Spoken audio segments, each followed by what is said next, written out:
On my wedding night with James, Maggie brought me a bowl of soup, insisting I conceive a child with Ryan. She claimed James had fertility issues, and using Ryan's seed was the only way to continue the Brown family line. I expected my husband to rage, but he nodded in agreement, urging me to think of the family. In my previous life, I'd screamed at their depravity and resisted. James had slapped me. Snarling, "You refuse because you want to cheat."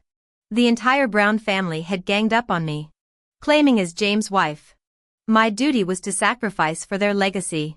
They'd forced the drugged soup down my throat, let Ryan drag me to bed, then told the world I'd gotten pregnant through adultery. They committed me to an asylum where I died in agony. My parents, the Smith family, tried seeking justice only to be slandered as gold diggers, dying broken and despised. Now reborn to this cursed night, I finally understood their scheme. This time, I smiled sweetly and took the bowl. The bridal suite reeked of cloying roses. Maggie pushed the foul-smelling concoction toward me, her smile losing fake warmth.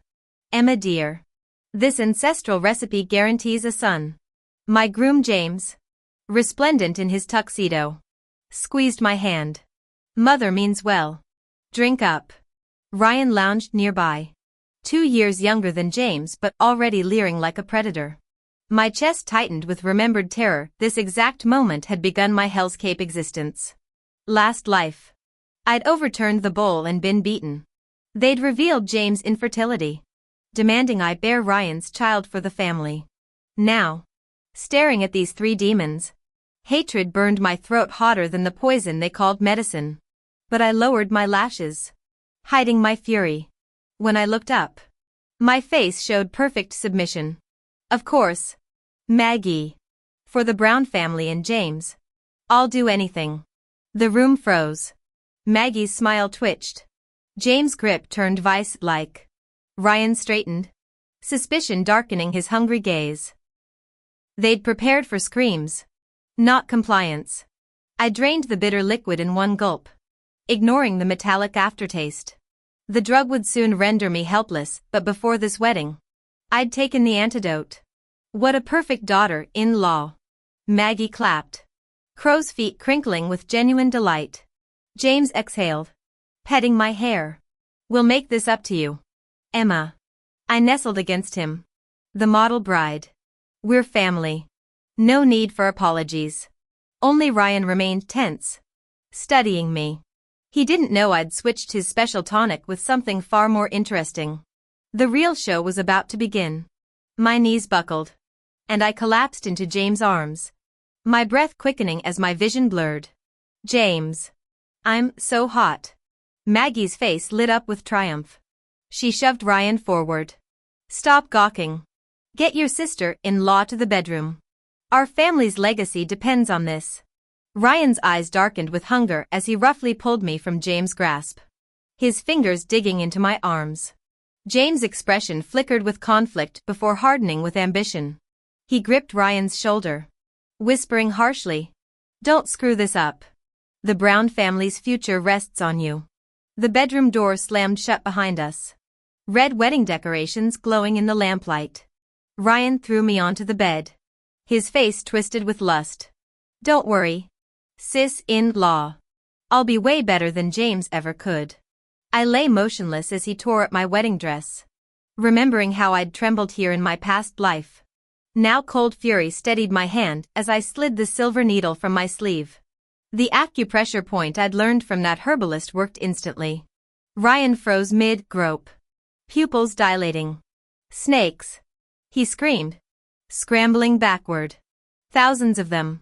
He clawed at invisible insects, ripping his shirt open. "They're crawling everywhere." I calmly straightened my dress while he thrashed on the floor.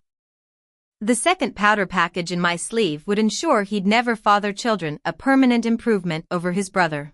His blood-curdling scream brought Maggie and James crashing through the door.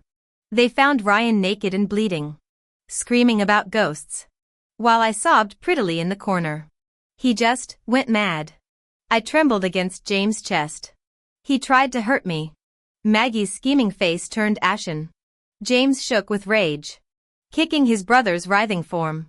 "What the hell's wrong with you, Ryan?" The Smith family's vengeance had only just begun.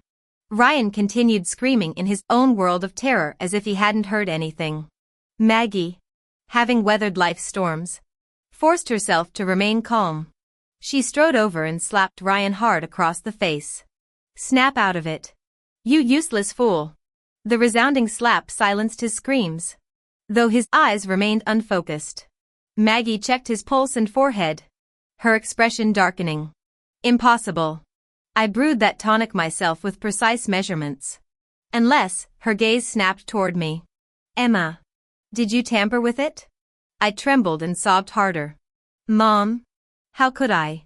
I didn't even know what was in that tonic. I'm the victim here."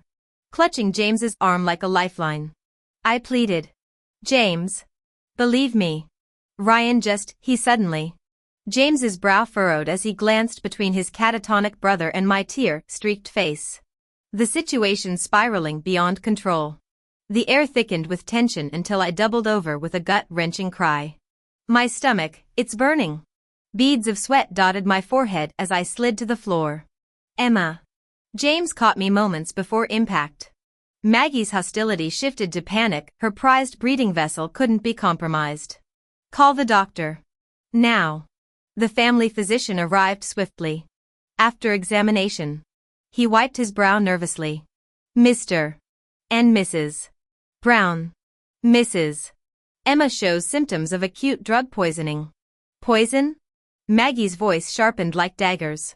"That tonic never harmed others." Realizing her slip, she amended. "I mean, those herbs are harmless." The doctor adjusted his glasses.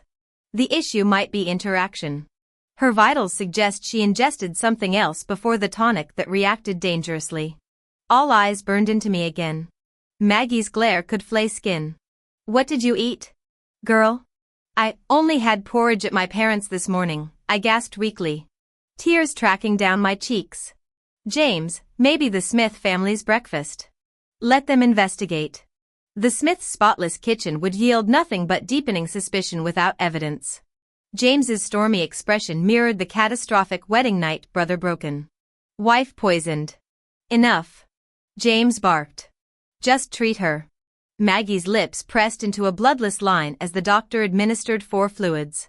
The aftermath hung heavy. Ryan muttering in corners, Maggie and James radiating fury from opposite ends of the couch. The sterile silence broken only by medical equipment beeps. After a long silence, Maggie finally spoke, her voice hoarse. "James, do you think the Smith family is behind this? Did they discover our plans and intentionally have Emma take that conflicting medication to sabotage us?" James remained silent, though his furrowed brow betrayed inner turmoil. He didn't want to believe his newlywed wife could be so calculating, yet couldn't accept this as mere coincidence either. Lying motionless on the bed, I absorbed every word. "Maggie, you're only half right." Feigning consciousness, I weakly murmured, "Water." James immediately brought a glass to my lips. After 2 sips, I lifted tear-filled eyes to his. "I'm sorry, James. Our wedding night turned into this nightmare. Will Ryan be all right? This is all my fault. If I hadn't been poisoned." My strategic display of self-blame softened James' expression. He sighed, brushing my cheek.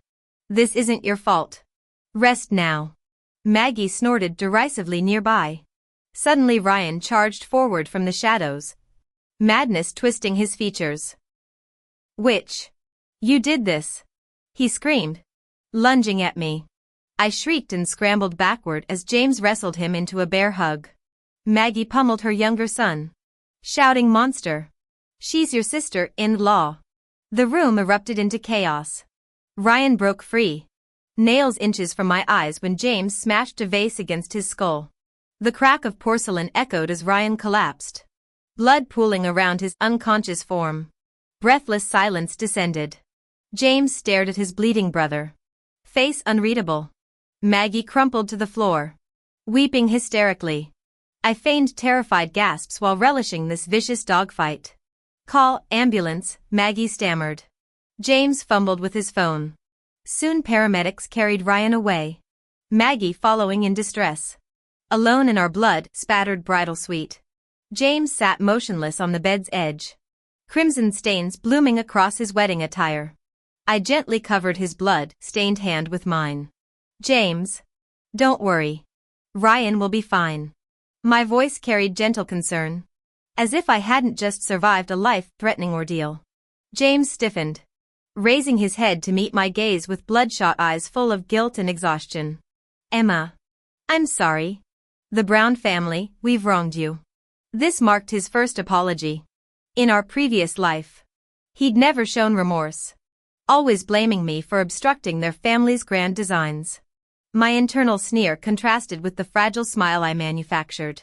Silly. We're married. How could I hold grudges? The more magnanimous I appeared, the more his conscience would tilt in my favor. Rest now. James rasped, tucking the blanket around me with uncharacteristic tenderness. I'll check on the hospital situation. As he fled the room, my performative smile evaporated. This was merely the opening move. The next morning, I insisted on visiting Ryan despite my recovery. Both Maggie and James urged me to stay home. But my flawless performance of concerned sister-in-law left them powerless to refuse. He sacrificed himself for our family's legacy. How could I rest? At the hospital, Ryan lay unconscious with thick bandages swathing his head. Doctors confirmed minor concussion but warned of psychological trauma's unpredictable recovery timeline. Maggie aged a decade overnight, shooting me venomous glances she couldn't act upon with James present. I approached the bed with calibrated distress. This is my fault. If I'd been healthier, producing a thermos from my bag, I offered. I prepared medicinal broth with calming herbs. Doctor approved. Maggie's suspicion wavered under James' approving nod. You're so thoughtful, Emma. The deceptively fragrant liquid posed no danger to women. My special additive would simply neuter male reproductive functions permanently. Mother Maggie? You should drink some too. I served her a portion, smiling inwardly as both consumed the tainted broth. Let them discover later how their precious heir had become impotent. Post-hospital, James' guilt transformed into doting compliance. His devotion only deepened Maggie's silent resentment, creating the perfect familial tension. When Ryan finally awoke days later, the real game would begin. But when he woke up, everything about him had changed. The once arrogant second son of the Brown family now moved through life like a ghost, silent, hollow-eyed, glaring at everyone with venomous hatred. His gaze burned hottest whenever it landed on me, those eyes practically dripping with malice. The real blow came during a routine checkup. The doctor called Maggie Davis and James Brown into his office with an odd expression. No one heard their conversation. But when they emerged, Maggie needed physical support to stay upright. Her face ashen. James looked like he'd aged 10 years in that room. I approached them with feigned concern. James. Mom. What did the doctor say? Is Ryan's condition serious? James met my eyes with uncharacteristic hesitation. Maggie trembled like a leaf in winter. Utterly speechless, I hid my smile beneath a mask of wide-eyed innocence. You're scaring me. What's wrong? With great effort, James pulled me aside and whispered, the doctors, they say Ryan, he can't. His throat worked soundlessly before forcing out the words. He's sterile now. I gasped dramatically, hands flying to my mouth. But he only hit his head. How is this possible? They don't know. James ran shaking fingers through his hair. His body's failing mysteriously. No medical explanation. I lowered my lashes to hide my triumph. Of course they couldn't trace it. The ancestral formula from my grandmother's medicine box left no traces detectable by modern science. Tears welled in my eyes as I wailed. The Brown family lineage. What will become of us? My performance deserved an Oscar. Every sob carefully calculated to deepen James' guilt. He crushed me against his chest, voice cracking. Emma, I swear I'll make this right. Even without children. I buried my sneer in his shoulder. Make it right? Poor deluded James. The Brown dynasty was already crumbling. The news destroyed Maggie. She took to her bed, endlessly muttering about karmic retribution between weeping spells. The mansion filled with funeral home stillness while I played my role flawlessly, doting wife bringing broth to Maggie's bedside. Devoted sister-in-law delivering homemade soups to Ryan's hospital room. Ryan glared daggers at me with every visit. Suspicion burning in those hollow eyes. Let him rage. His hatred only sweetened my victory. He'd never prove anything. Never reclaim what I'd stolen. Relatives praised my devotion and grace under pressure. Little did they know. Every tear I shed for the Browns watered the seeds of their destruction. Everyone said James had married an exceptional wife who stood by the Brown family through their darkest days.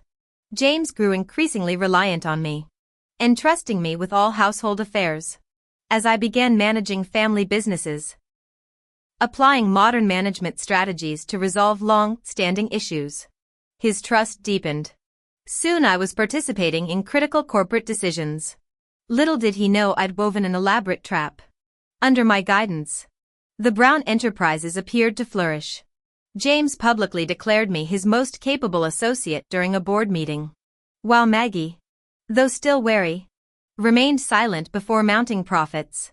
Blinded by false prosperity, none noticed the looming disaster. Exploiting their trust, I convinced them to invest most liquid assets into an overseas venture I'd meticulously designed with an old acquaintance, promising exponential returns. I watched them mortgage properties and secure massive loans to pour everything into this scheme. Their entire fortune now rested in my hands. During this period, I executed my masterstroke fabricating a pregnancy. After bribing a physician for falsified ultrasound records, I presented the report to James and Maggie. Their reactions surpassed even their grief over Ryan's accident. Heavens be praised. The Brown lineage continues. Maggie cried, revitalized despite her illness. James treated me like porcelain, while the family forgot their surrogate plans and comatose Ryan in this deluded bliss. Ryan alone saw through the ruse. That child isn't his. She's a cheating whore. He raged from his hospital bed. But society now dismissed him as a jealous, unstable wretch. Maggie threatened psychiatric commitment if he continued. As my silicone belly expanded monthly, the Browns basked in manufactured joy. Maggie mused about hiring renowned astrologers for the baby's naming ceremony. I smiled, counting days until their empire crumbled. The higher they soared, the harder they'd fall. When their world collapsed, I'd shatter their precious delusion myself. Our family's vast empire will all be his one day. James gently caressed my fake baby bump, his face glowing with first-time fatherly pride. You've worked so hard. When the baby comes, I'll give you the biggest bonus. I smiled sweetly while counting down in my mind. The overseas investment chain was about to collapse. The Brown family's bankruptcy loomed closer. When my pregnancy reached 8 months, the bomb I'd planted detonated. James received an overseas call from my carefully chosen project manager, who gravely reported how sudden policy changes had evaporated all investments. His phone shattered against marble floors. All color drained from James's face as he stood frozen like a marionette with cut strings. What's wrong, James? What happened? Maggie asked frantically. Instead of answering, he whirled to stare at me with dawning comprehension. The entire project had been my operation. This disaster reeked of sabotage. Emma, his voice shook with realization. Are you hiding something? I tenderly stroked my fake belly. Whatever do you mean? Rising to take his hand, I feigned concern. Is the company in trouble? Let's solve this together. My calm act made him waver. Maybe this was accidental? Would the mother of his child betray them? The doorbell rang like a death knell. Bank collectors and court officers flooded in with asset seizure orders. Maggie fainted mid-swoon. James finally snapped, screaming why, as his world crumbled.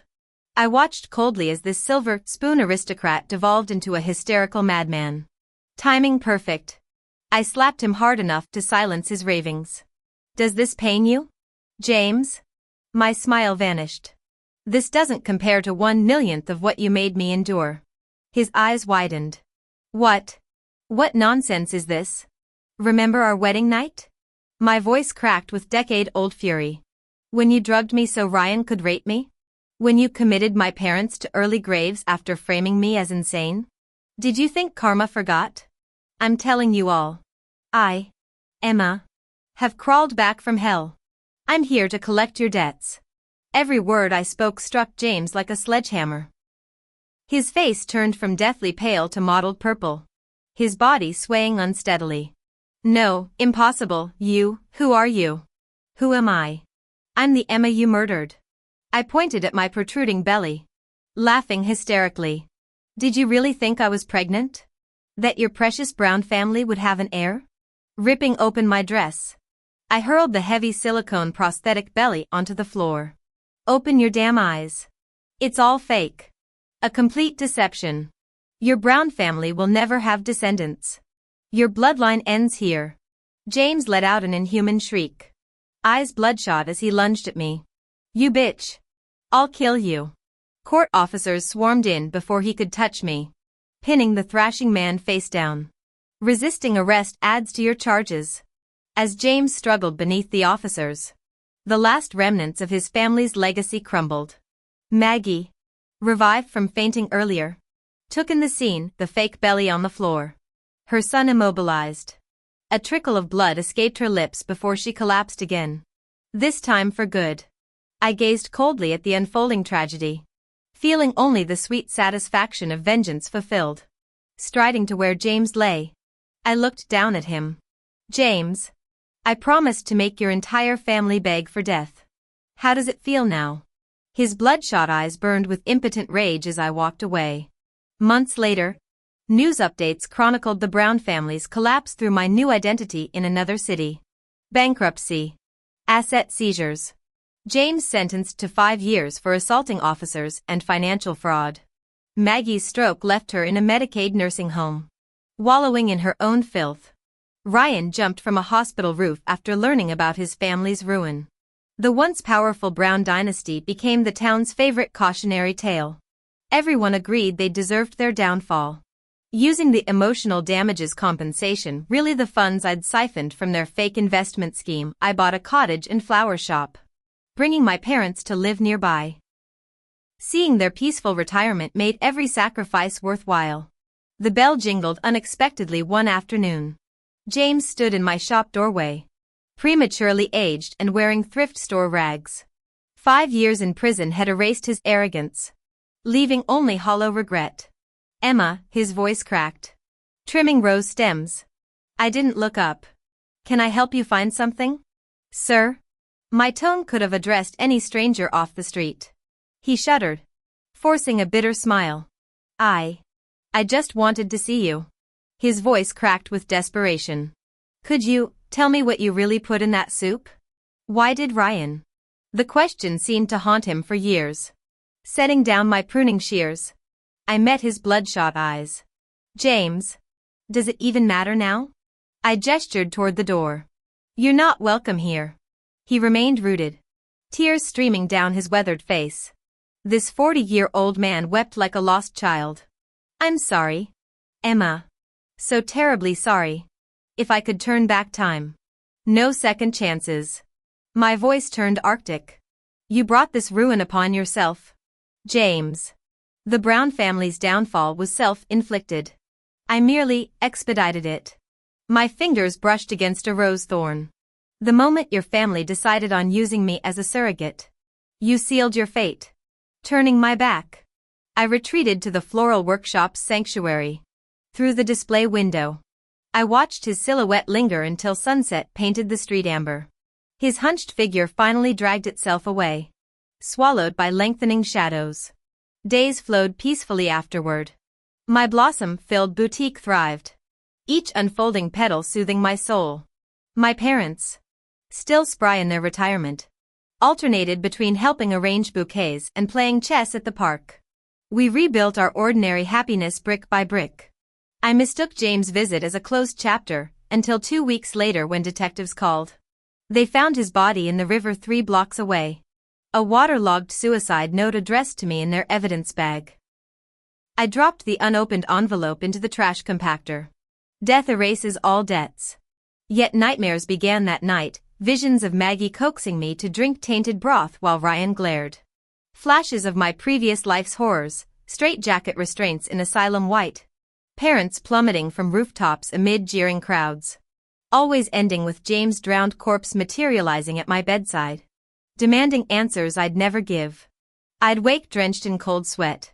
Trembling fingers clutching moonstone pendants. My parents noticed the shadows under my eyes but asked no questions. Healing takes time. Sunlight.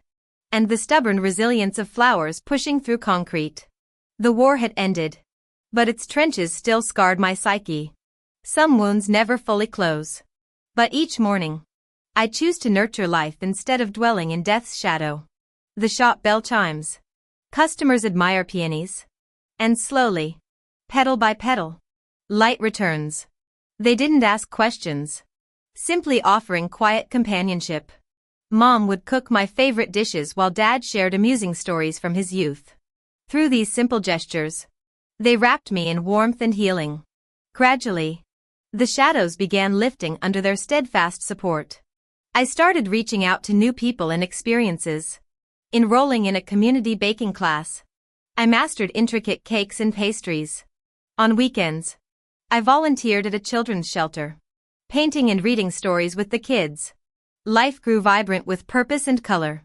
A year later, a cafe opened beside my flower shop. The owner, a gentle-mannered man named Joe Zichien, began buying sunflowers daily to display prominently in his establishment. They symbolize sunshine and hope, he explained. Just like your smile. Our connection blossomed naturally. When he learned fragments of my past, he didn't press for details, simply enfolded me in a comforting embrace.